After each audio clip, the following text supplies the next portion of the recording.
Alright, so I'm on the road for this one. Hopefully you can hear me. Hopefully there aren't too many noise distractions. Anyway, so this one's on reincarnation, but I wanted to talk first about the moon. I've been tracking the moon for a couple cycles now, and I've noticed that the past few days, because we just had the full moon yesterday, and it was absolutely hectic, but the few days before the full moon, probably about 3 days before as well, were also pretty hectic. They were also pretty tense, and people were kind of going mad. Now, because I noticed this, I was able to stay calm and relax. It was actually very relaxing. I don't know, maybe there's something to do with the way I process it differently. But everyone was going crazy, and I was kind of just chilling. And I'm talking to the point where I became comfortable with people just yelling and ranting and raving. And I mean, it was a crazy day yesterday. I'll tell you what, when I was working, I really don't want to experience that again. But I guess that is what it is. And I'm wondering if today, the next day, do you notice how the day after the full moon, the days before it swells and gets really big, and then the day after, the day after, really windy here, hope that's not affecting it, the day after it will shrink dramatically in size. And I'm wondering if that is going to affect people, where they're just going to kind of like have a hangover from today being crazy, and then they're not going to be quite as crazy, or if is it like a slow decline downwards? So is it like a sharp decline from people being manic to being kind of more sober, like hungover sober? Or is it going to be where they are, it's like a slow decline down, where for the next few days everyone's going to be a bit nuts? I don't know. I'll find out today, and I'll tell you in a later video. Anyway, I want to talk about the subject of reincarnation. Okay, so first thing, how do you know it's real?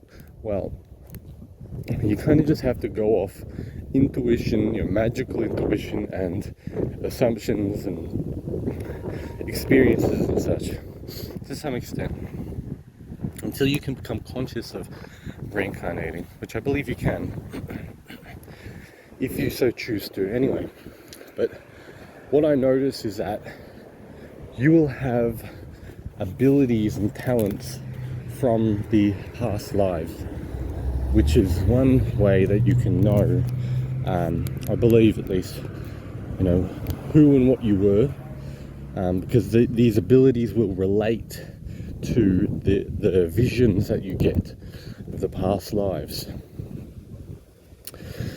Now, I think what reincarnates is the soul, so the you, the self, essentially the most fundamental part of you. Just say if you remove your body, who are you and what are you? You're like a conscious awareness. That's the part that reincarnates. Though, I believe that your body will be similar in the next life, because to an extent your body is based off your soul, who you are.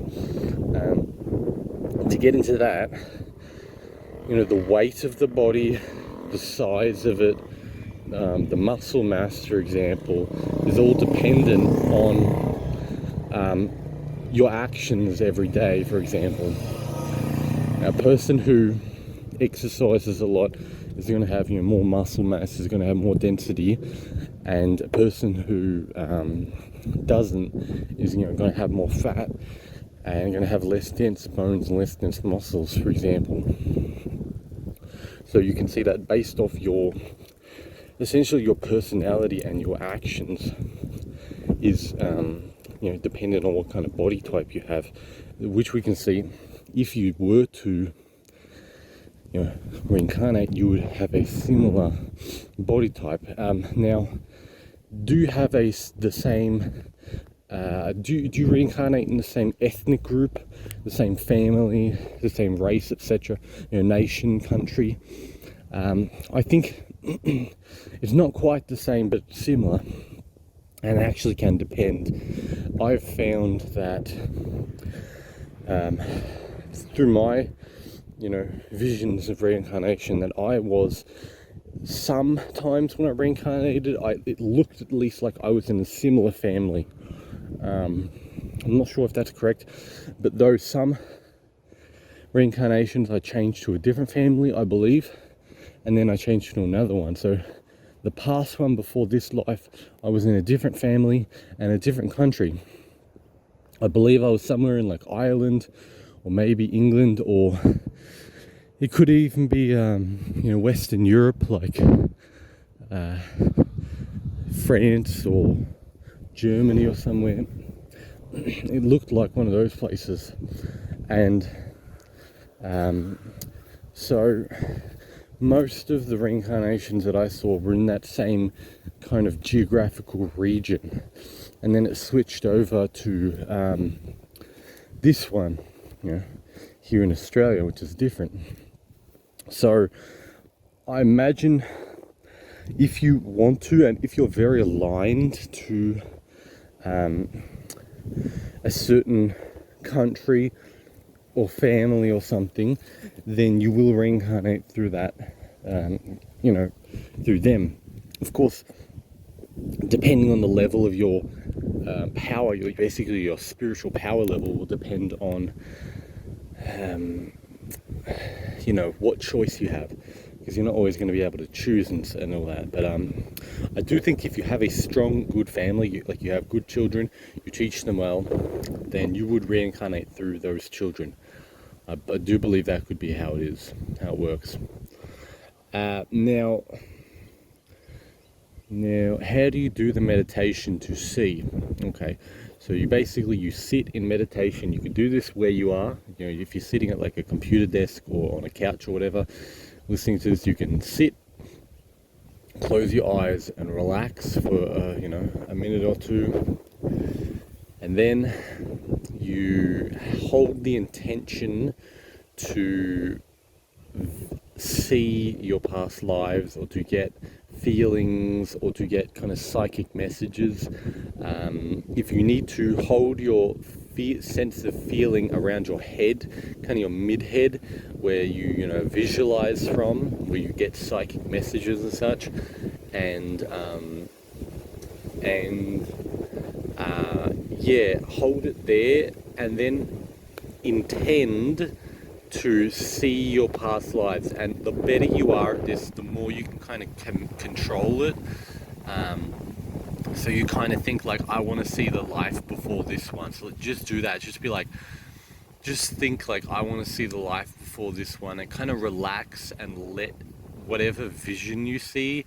It might be correct, it might not be correct. It depends on your psychic ability. But you kind of, it's like you're navigating the internet internally, and you're using your feeling and intention and mind and imagination to try to see it. And then you can, once you get warmed up with this, you can think and intend, I want to see like the early childhood, or I want to see like the late life, or I want to see the most important details. You can also think like, I want to see what kind of archetypes did I represent, what kind of things did I do. Just to give you an idea, the one before this life, I believe, at least, I don't know much of the early life, but the later life at least, I was some kind of monk who basically like a Christian monk or Catholic monk or something, that pretty much just sat in the monastery reading all day. It's not a very interesting life, but it's probably where I get a lot of my word related skills from, potentially, writing and such. And then the one before that, I was a mother kind of like a peasant mother. I had a family, and the one before that as well, I was also a peasant mother, and I think the one before that, I was maybe a peasant father. So I actually have a lot of, skills relating to essentially being a peasant. I'm a very good house person. Very good cooking, cleaning, all that kind of managing a house. Caring for people. I have very good motherly qualities, as kind of silly as that is to say, and I do believe that's because of a past life, many past lives, being a mother and potentially also a father, living a very kind of normal rural life. That's kind of the skills that I naturally have. I'm not naturally gifted at some like way out kind of skill like some people are. Sadly, I have some, but I'm very good at just mundane things. I think sometimes if we're going to go into things like transgenderism, for example, I do personally see that as like an issue, as in like a kind of the way that like a stomach bug's an issue, or like schizophrenia. It's like I don't see it as an issue to insult. I see it as like an issue to fix, to get therapy, like give yourself therapy for. But I think potentially that could come. One reason at least is from people not adjusting to their current gender in this lifetime, while in the past they maybe were, just say a woman in this one was a male in the past potentially. That's one reason. There could be some interesting dynamics with race, for example. Maybe you changed race and you have some kind of love for another race, and you feel like another country is your homeland. That's very possible. Certain professions and jobs you may just gravitate towards because, again, past lives, things like that. Now, certain people, you could also, I notice at least certain archetypes or types of people I inherently don't like, and it's part of it is from like bad childhood experiences. Well, again, certain people I do like, and again, that's from good childhood experiences. But who's to say that in past lives, like, these people just have been the kind of opposite, or like the counteracting the bad aspected people compared to me, or if you look at your own self, what are the kind of people that you just don't get along with, and what are the people that you do? It could be related to just lifetimes and lifetimes of good or bad experiences with these people, for example. That's a possibility. Now, I guess I'll talk a bit about the reincarnation process. I believe that when one dies, at least I've seen a light body come out of dying things or dead things, like a little wisp, like a ball of light or something. It comes out of things that die, and it kind of whirls around the room. It travels, I guess at the speed of light is the best way to say it, and I think that finds a body that fits it right. And I think you can do rituals specifically to disallow or to allow certain kinds of spirits within your child, or if you have a pet, certain kinds of spirits within that pet. You just have to be a decent enough magician to kind of know what I'm talking about and know how to do it. It's pretty simple. You just have to know how to control energy, and set up boundaries and do all that kind of stuff. So I think when people are under the influence of drugs, for example, or in very interesting states of consciousness, they can have very pronounced children, for better or for worse. If you're in a very negative mood and you had sex and you made a child, that would, assumingly make a negative call. Essentially, you are calling in a spirit to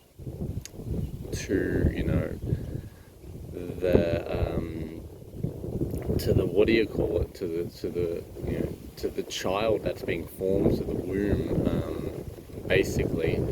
And yeah, I guess all the influences influence it. Now, when does the spirit come in? What time?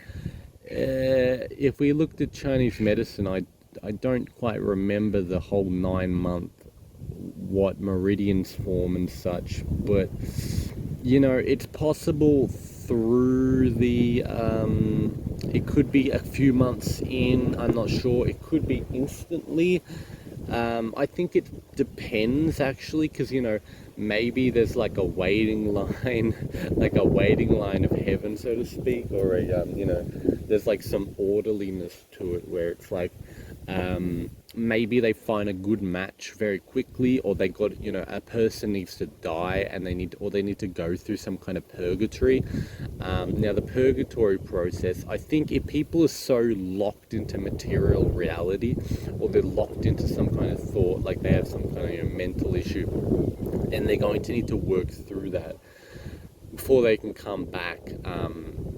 I doubt you'd be able to reincarnate really quickly unless you were some kind of magician. If you had like a lot of hatred or a lot of bad qualities, you'd have to kind of purge some of those just to come back. Because the more negativity you carry, the more you're going to be, I hope you can't hear that too much, the more you're going to be attracted to death and to your dead body and to like a certain area, which is where you get the idea of a ghost that is haunting or possessing, that doesn't want to go back into the cycle of reincarnation.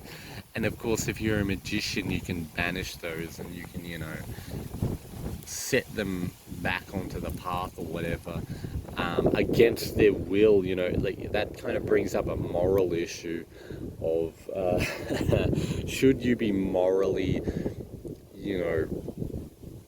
putting ghosts back onto the cycle of reincarnation against their will. I think at the end of the day, it's like if you own a house and they're possessing it, you kind of own that house, and if they want to stay there, you technically I'm gonna take responsibility of them and banish their ass out of there. Like they have a week to leave, essentially, or I don't know, a day to leave or whatever, and then it's like too bad. So anyway, I think after that purgatory process of shedding a lot of the weight and volatilizing yourself more and more, I think, then you'd go to try to find a new, essentially a host body. It's kind of fucked up in a way, when you think about it. It's kind of like, yes, I don't know, it's a bit weird. It's a bit weird thinking, like, imagine you're having a child and it's like, this is going to be a person who's lived like 1,000 years already. That's a bit, I don't know about which is kind of where you get into the idea of old souls. If you feel like you've kind of been there, done everything before, like you don't really get attached to reality. You just kind of, everything just kind of is. You're more of an old soul. If you're like super motivated to, and you're super attached to reality and you get really caught up in everything, that's more of a young soul, you can think. It gets to the point where sometimes like the child is teaching the parent. It's not a very good, healthy dynamic, but anyway, that's kind of what it is. Anyway, personally, I don't want to have to experience like a reincarnation again. That's why I'm working to be immortal. or to, you know, if I wanted, just say if there's like another world, there's more worlds beyond this one, and what do you call it, and yeah, I'll start walking back home, and imagine there's other worlds and you level up, just say you're like a very proficient person in this world, and you level up, like you're, you know, you don't need to live on Earth anymore, you can live on like Earth number 2, or whatever it is, which is more higher level, where there's better technology and everything's maybe more spiritual, or it could be the opposite, where everything's more dense, and more hellish, you know, more difficult, or something like that, the zero plane as they called it. There could be other worlds where you can, you know, may potentially reincarnate to, depending on your standing. Yes, or if you, you know, became a good enough magician, you can basically teleport to those worlds. Or in the future, when technology is better, we'll be taking like stargates and portals and all that kind of stuff towards them, you know, stuff like that. But whatever. Anyway, I think that about wraps it up. I don't think I have any other things to talk about on this issue. Yeah, I don't know. You get the idea. Anyway, goodbye.